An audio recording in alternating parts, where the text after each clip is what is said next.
Darrell, the status quo for some times has been the belief in the unity of Luke Acts. Do you believe in the unity of Luke Acts, and what does that mean to you? Yes, I do believe in the unity of Luke Acts, and it tells its story in a very geographic kind of way. It's one of the ways it shows it. We start off in Galilee, we move to Jerusalem with the Journey of Jerusalem section in the middle of the Gospel. From Jerusalem, we go to Judea and Samaria and then to the ends of the earth. And we end up in Rome, the capital of the Gentile world, kind of picturing the outreach to the ends of the earth.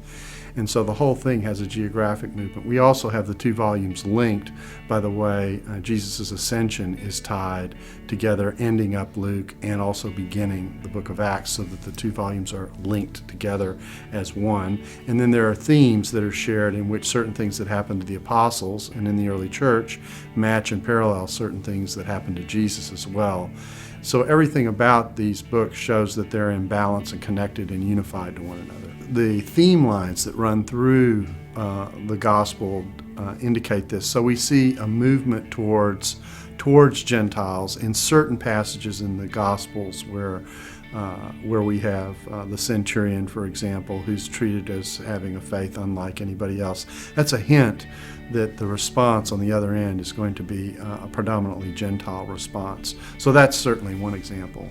We sometimes talk about theological unity, but also narrative or literary unity. Would you elaborate at all on that idea then? Well, in some ways, the response that I gave about the geographic structure is a literary point. Sure.